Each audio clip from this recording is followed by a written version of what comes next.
Sorry, I think I almost pulled the microphone out of the socket there. Thank you, Madam Chair. Secretary Dallas, congratulations. Thank you. You've already made some smart decisions because you have Abdul on your team. He has a wealth of information and he's wonderful. And Deputy Secretary Utz as well. So you have a good team started there. I was really glad to hear that you had mentioned that every child deserves a home. You said every child belongs in a home. And I'm so glad to hear you say that because I think that's something that we end up missing. And I was very startled and alarmed to find when looking at the foster children I have in Luzerne County, where I come from, we have about 400 children in and out of Luzerne County foster care at any given time. And then I found out that the county, in order to save money and just because there's a lack of homes, that they are putting children in residential facilities. And that's something I hadn't known about. And I think it's a little bit of a secret that children are in these residential facilities and in institutional care. And I didn't know if you had a number of how many children statewide are in institutional care or residential facilities, or if you can... Well, I don't know the number off the top of my head. I know it's higher than it is in some other. When you look at it as a percentage of the number of kids in care, if you look at it in the state I most recently worked in, or a lot of other states, the percentage is a lot higher in Pennsylvania, or is higher in Pennsylvania than it is in other places. Kathy might know off the top of her head. One thing I would say is, if I can't speak to Luzerne County and the decision-making process there, but it's actually less expensive to serve a child in a home than it is in a residential setting. So if that's a money-saving strategy, I might suggest a different one to them. But there's few things in the business I'm in where if you do the right thing, it actually costs less, but serving children in the home is one of those things. Okay. I think part of it is that the children get classified as MHMR, and then that taps into a different funding source, and that's kind of why that ends up happening. But since we have a deficit of homes, I think that we just don't have enough homes. We don't have enough bilingual homes. We don't have enough culturally diverse homes. So these children end up having trauma that they get put in a house with different food and a different language. And I think this is an even harder process for them sometimes. I think us as legislators can do so much to partner with you to talk about foster children, that they're not throwaways and that there's nothing wrong with them, and that whole stigma attached to these children, that they haven't always, it's not that they've done something wrong, they're not criminals. And I think in Pennsylvania we don't have an understanding of that.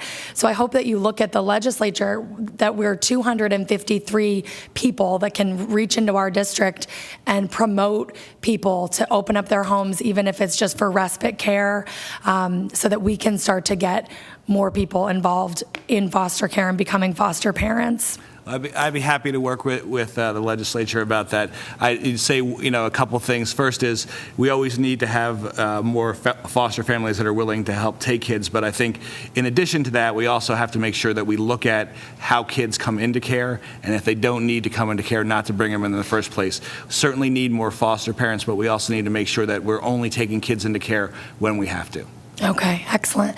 And I have a huge list of things, so I'll probably have to get you on the side at some point so I don't take up everybody's time. But we have a couple of bills that are really excellent bills that are going to be hopefully moving through this committee. And just, I'm sure maybe you're aware of this, but we've had foster children who have gotten moved to 15 different school districts in their life. So they miss the prom, they don't get to be on the track team. So we have legislation that's going to help the school districts and children and youth communicate with each other, so these kids aren't just getting plucked out of the school and put into a different district overnight, not knowing about it. And I think that if we increase that communication, and perhaps even if there was some incentive for teachers to look at being involved in respite care, like if there was less liability. I mean, they already have their clearances, and the teachers are that first line of defense. They know the children. So the teachers look and they say, oh my God, Johnny's not here anymore. He was just in class. And they're the ones that report abuse or know of neglect.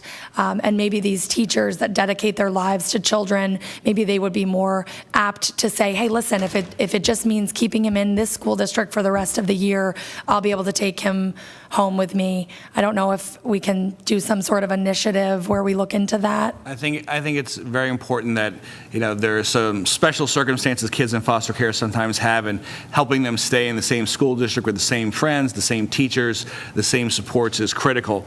But I think also when you look at situations where kids have multiple placements like that, I think we have to take that on ourselves too as a failure of the system. And I had spoken earlier about the assessment tools that folks use when they're trying to match kids for families and that kind of thing. I think that we also have to do a better job so we don't wind up placing these kids in over and over again, and that when we do make a placement that, sometimes you do have to make multiple placements for the same child, but our goal should be to minimize that. And I think there's some work that we need to do on our end too. In addition to working with the schools and allowing kids to continue to go to the same school district, we should be, doing all we can to prevent those multiple placements from occurring.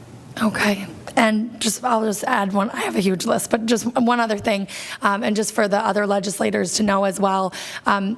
There is a bill, I think it's Representative Hickernell has had a bill where he's been trying to get the state to cover the cost of college education for children that have been in foster care. And they have some of the rates of college, just attendance in college is about 3%. It's not even the graduation rate, unfortunately. So it's a very low number that we have in Pennsylvania. So I'm not sure how much the cost is associated with it, if the state would cover college classes and cover the college bills as they do in other states like Florida.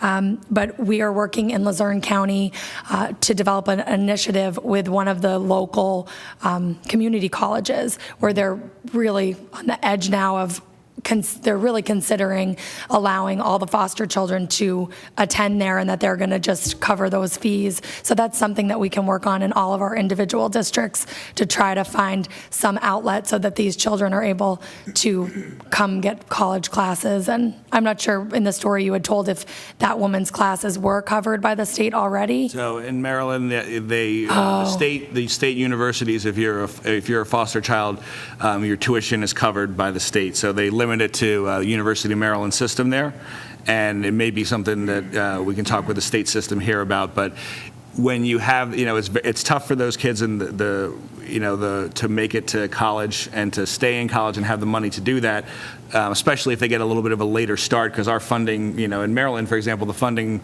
that we have for child welfare ends at 21, and if a kid in foster care has to work a little bit before they go to college, that gets a little tougher. But having that out there, be able to say to kids who are in the child welfare system in Maryland that if you work hard, you get good grades, tuition will be covered by, when you can go to the University of Maryland, that made the difference for a lot of kids. So that's something, if we can find a way to do that, I think that would be a great thing. Excellent. Okay, thank you so much.